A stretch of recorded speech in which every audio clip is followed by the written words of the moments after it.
अस्सलामुअलैकुम वरहमतुल्लाहि ताला वबरकातुहू। सुन्नी बहिश्ती ज़ेवर हिस्सा सोम की हमारा पार्ट नंबर ये 21 है और ये तीनों मिलकर हमारा पार्ट नंबर 154 है। चंद फ़िक़ही मसाइल, चूँकि ये तलाक़ से रिलेटेड बहस हो रही है तो तलाक़ से रिलेटेड ही इसमें मसाइल बता रहे हैं।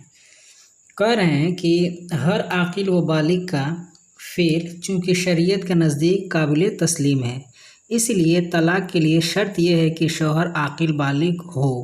नाबालिग या मजनून न खुद तलाक़ दे सकता है न उसकी तरफ से उसका वली, जैसे कह रहे हैं ना, उसका वली भी नहीं दे सकता है। अगर नाबालिग बच्चा अगर हो चाहे बच्ची हो, अगर शादी उन लोग की हो गई है तो शादी तो जायज़ हो जाएगी, लेकिन तलाक़ देने का हक़ उनको उनके गार्जियन को नहीं है। कह रहे हैं कि हाँ, अगर अक्ल किसी ख़ारिजी शय से ज़ाइल कर दी जाए, मसलन नशा वाले ने तलाक़ दी, गुस्सा की हालत में तलाक़ दी तो तलाक़ वाक़ हो जाएगी कि आकिल के हुक्म में है। और नशा खा शराब पीने से हो या भांग वगैरह किसी और चीज़ से, अफ़ीन की पींग में तलाक़ दी तब भी वाक़ हो जाएगी। जैसे अफ़ीन वगैरह ये भी कोई एक किस्म का नशा है। कह रहे हैं कि ताकि कोई शख्स गुस्सा या नशा को सुपुर्द न बना सके कि जिससे औरत के हुकूक तल्फ़ होते हैं। जैसे नशा की हालत में भी औरत के जो हक़ है वो तल्फ़ होते हैं, इसीलिए उस सूरत में भी अगर वो करेगा तो तलाक़ पड़ जाएगी।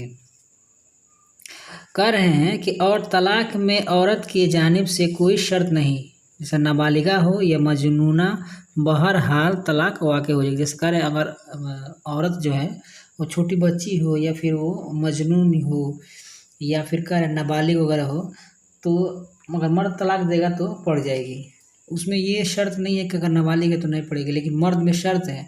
अगर मर्द नाबालिग है तो तलाक़ न वो खुद दे सकता है और न ही उसके क्या बोलते हैं गार्जियन वगैरह। तो वो नाबालिग है तो वो तो ऐसे अनबूझ जानता ही नहीं है। यूँ ही औरत को हमल की हालत में तलाक़ दी जाए क़त्अन वाक़ हो जाएगी। आवाम में जो मशहूर है कि हामिला औरत पर तलाक़ नहीं पड़ती, महज़ बेअसल है।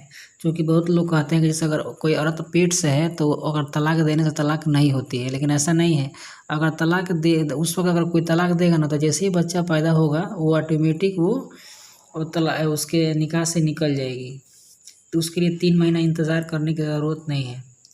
मसला बता रहे हैं कि सरे सामो बरे साम या किसी और बीमारी में जिसमें अक्ल जाती रही या गशी की हालत में या सोते में तलाक़ दी तो वाक़ न हुई। जैसे कह रहे हैं मैंने कुछ ऐसी कोई बीमारी वगैरह है जिससे मतलब, या फिर बेहोशी की हालत में है जिसमें उसके अक्ल जो है वो ना चली गई है, जैसे वो उसको शऊर नहीं है, लेकिन वो नशा की हालत वाला जो है ना वो तो उसकी गलती है, इसीलिए उसमें पड़ जाएगी, लेकिन इसमें नहीं पड़ेगी। कह रहे हैं वाक़ न होगी। यूँ ही अगर गुस्सा इस हद का हो कि अक्ल जाती रहे तो वाक़ न हो। जैसे मान लीजिए अगर गुस्सा हो और गुस्सा इतना ज़्यादा है कि उसकी अक्ल काम नहीं कर रही है, तब ही वाक़ हो जाएगी, नहीं वाक़ होगी। आजकल अक्सर तलाक़ दे बैठते हैं, बाद को अफ़सोस करते हैं और तरह तरह के हीले बहाने तराशते हैं। एक उज़्र अक्सर ये भी होता है कि गुस्सा में तलाक़ दी थी।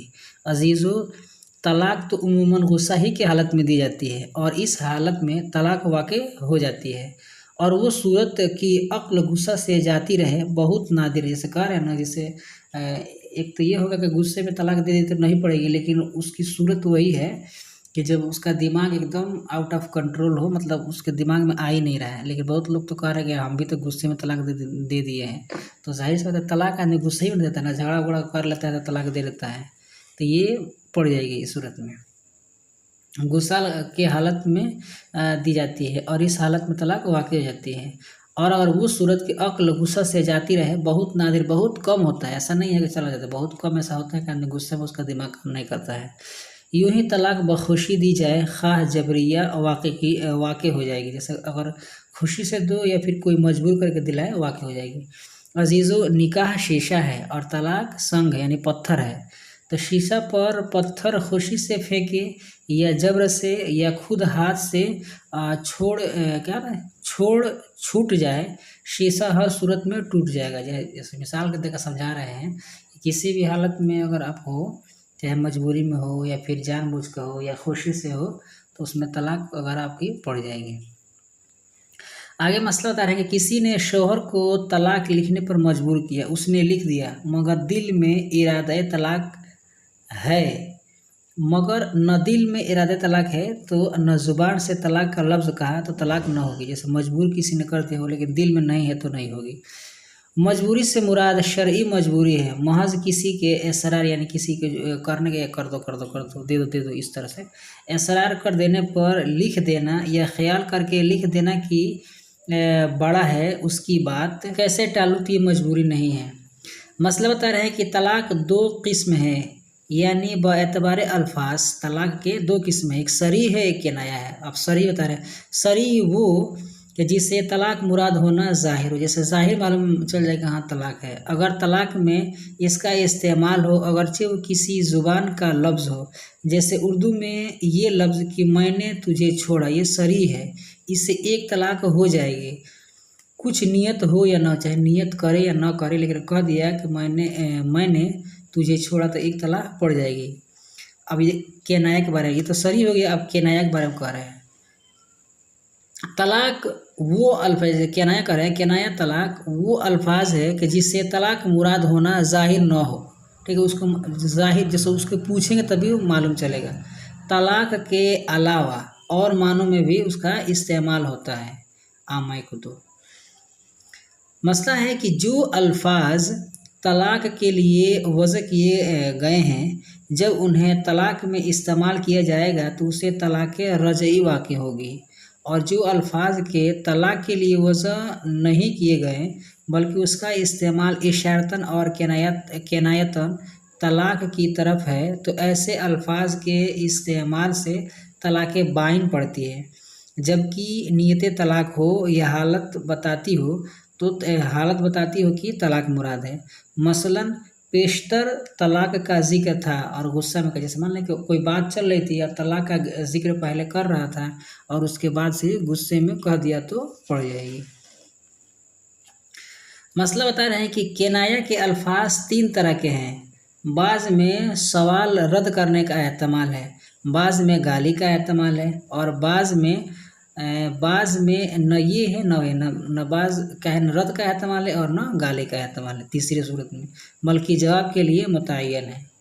अगर रद्द का एहतमाल है तो मुतलक़न हर हालत में नीयत की हाजत है, बग़ैर नीयत तलाक नहीं।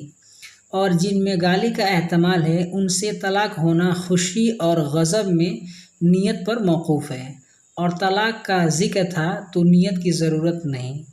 और तीसरी सूरत जो फ़कत जवाब हो तो खुशी में नीयत ज़रूरी है, और गज़बो मज़ाकरे तलाक के वक्त बग़ैर नीयत भी तलाक हो जाती है। जैसे कहा ना, जैसे गज़ब बता रहे हैं कि औरत का हामिला होना तलाक वाक़े होने से नहीं रोकता, हालते हमल में तलाक जायज़ व हलाल है, अगरचे अयाम हमल में शोहर उससे जमा भी कर चुका हो। जैसे अयाम हमल में जैसे पेट में बच्चा हो उसका जो मर्द है उससे सेक्स वगैरह कर चुका हो फिर भी। अब अगर तलाक बाइन थी या तलाक रजई थी और बच्चा पैदा होने तक न ज़ुबानी रजत की न जौजा को हाथ लगाया, तो बाद विलादत यानी बच्चा पैदा होने के बाद औरत निकाह से निकल गई, अब उसे इख्तियार है कि जिससे चाहे करे। और तलाक रजई थी और विलादत के क़ब्ल शोहर ने रजत कर ली तो औरत बदस्तूर उसके निकाह में है, दूसरी जगह निकाह नहीं कर सकती। आज की वीडियो में बस इतना ही।